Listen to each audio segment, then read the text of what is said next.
Pero ¿qué diferencia hay? 5 años en lugar de 10.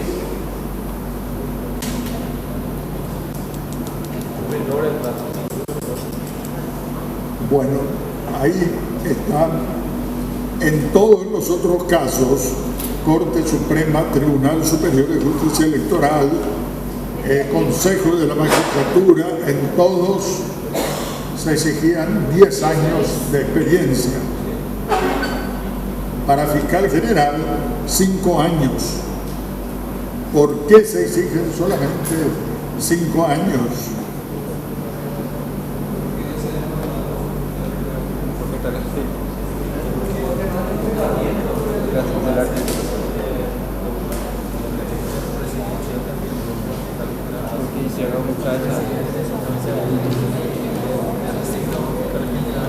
Porque así decidieron lo que crearon. Porque hay un trato como lo estaban redactando. Acá se trata, no, lo que pregunto es no el periodo por el cual es designado un fiscal general del Estado, que es de 5 años. El periodo es de 5 años. Lo que estoy preguntando es respecto de este requisito y que se exijan 5 años de experiencia. Podría ser porque no es un órgano juzgador y la fiscalía, que es un órgano de investigación, entonces no necesita el mismo criterio que el Poder Judicial. La misma idoneidad. Exacto, ahí. O la misma Bueno, preparación. no, ya voy a decirles, porque esto es simplemente para que se note. Aquí, por ejemplo, lo que ocurrió es que en la Convención Constituyente, una de las cosas que se debió hacer es un estudio comparativo de requisitos para distintos cargos.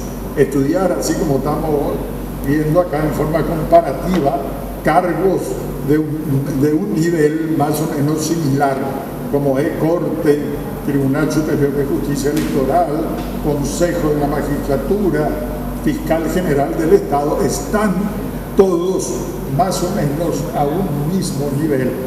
Bueno, eso fue una de las cosas que faltó en la Convención Constituyente.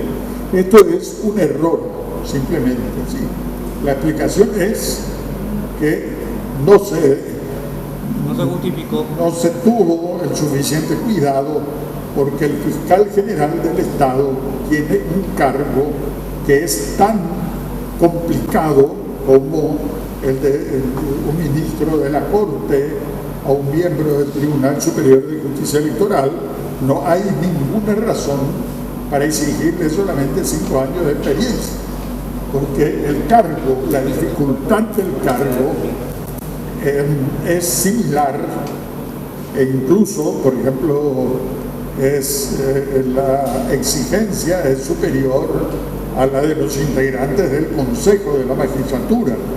Obviamente, ¿verdad? Es mucho más delicado, más complicado es el cargo de fiscal general. Este es un error. Tendría que haber estado o todos 5 años o todos 10 años. Doctor, en estos casos, en los que no se requiere la nacionalidad paraguaya natural, permite la naturalizada. ¿Qué pasa si viene una persona, cumple con todo, es un extranjero, cumple con todos los requisitos, pero en la parte de experiencia, por ejemplo, acá 5 años, 3 años hace en el otro país? O sea, ejerce la profesión de abogado con la cátedra universitaria en Brasil, por ejemplo, y después viene acá y completa 2 años. ¿Eso es válido? No hace la diferencia. Bueno, eso, la verdad que eso se va a ver cuando se presente. Ahí se va a empezar la discusión. No se presentó y hasta ahora no se pensó en qué se haría, ¿verdad? Si es que se da una circunstancia como esa, pues allí se empezará a discutir. La Constitución tampoco te dice tiene que ser acá en Paraguay. Y en principio parece que no. En principio se diría que podría ser, si está acreditada debidamente. Por ejemplo, si se trata de una persona que ejerció la magistratura en otro país, efectivamente, habría que ver, ¿verdad? Porque por otra parte está el criterio de que el cargo que se va a asumir es en el Estado paraguayo, se va a asumir el cargo. Entonces lo lógico sería que fuera esa experiencia en el Estado paraguayo, dentro del Paraguay. Pero hasta ahora nunca se presentó, es decir, no se presentó siquiera el caso de que fuera un paraguayo naturalizado. En este último concurso se presentó por lo menos una persona que era paraguayo naturalizado, ¿verdad? Se presentó. Pero entre los que se postularon estuvo un paraguayo naturalizado, pero nunca estuvo en la terna y fue seleccionado, por ejemplo, como titular, como fiscal general. Bueno, el procedimiento de designación del fiscal general del Estado. Sobre esto,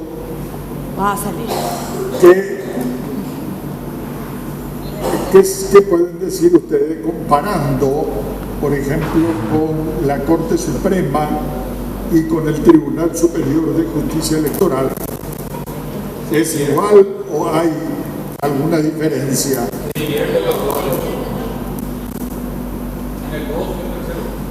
Bueno,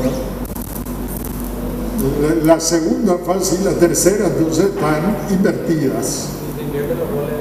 Bueno, después entonces en lo demás el procedimiento es idéntico, salvo en la Corte, para la Corte Suprema, el órgano que tiene la facultad de nombramiento es la Cámara de Senadores y el Poder Ejecutivo es el que da el acuerdo.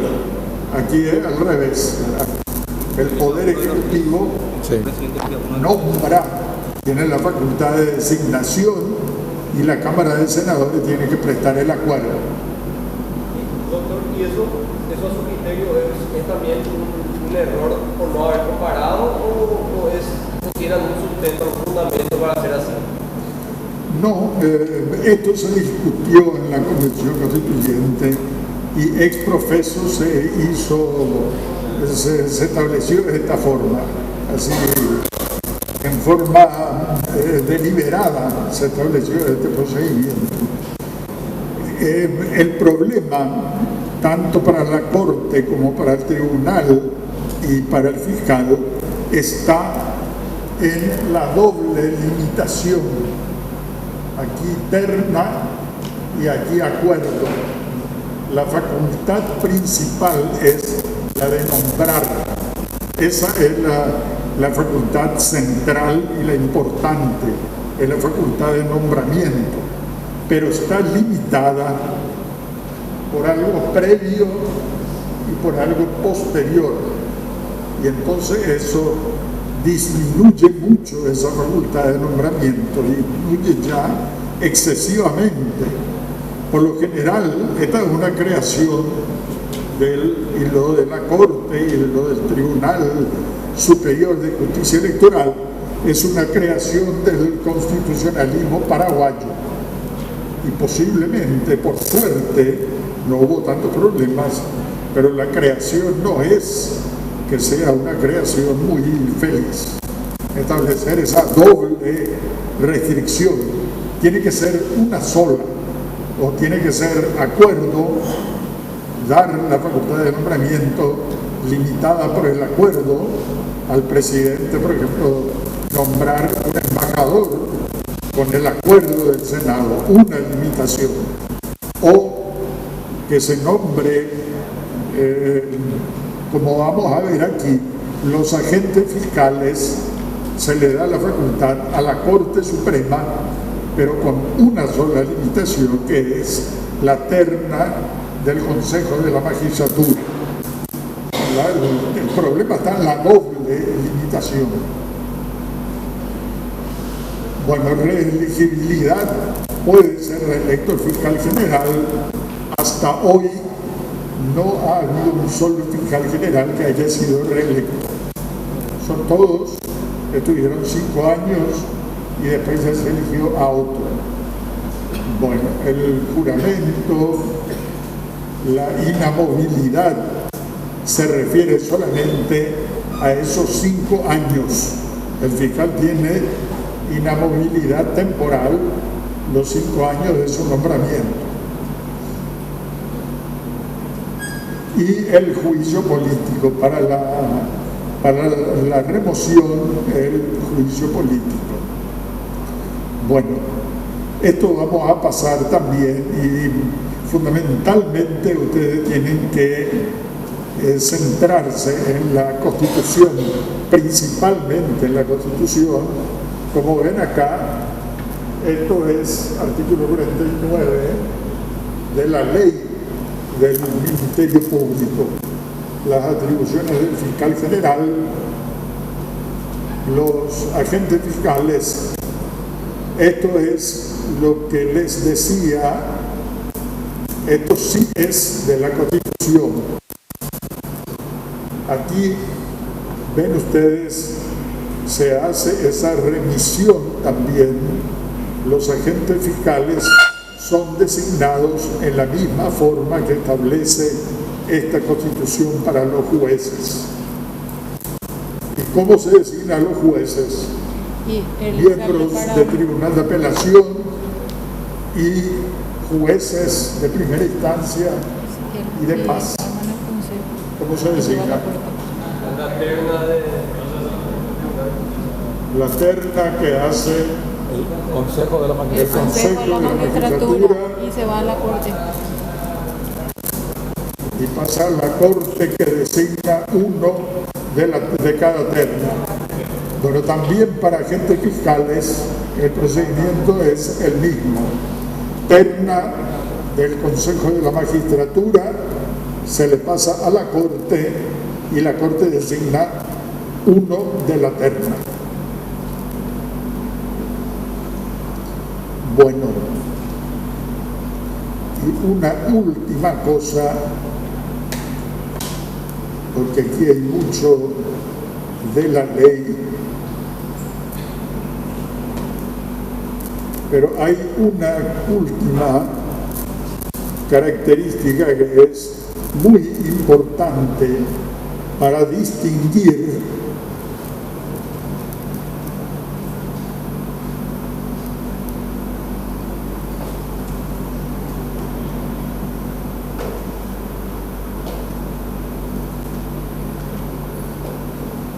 bueno,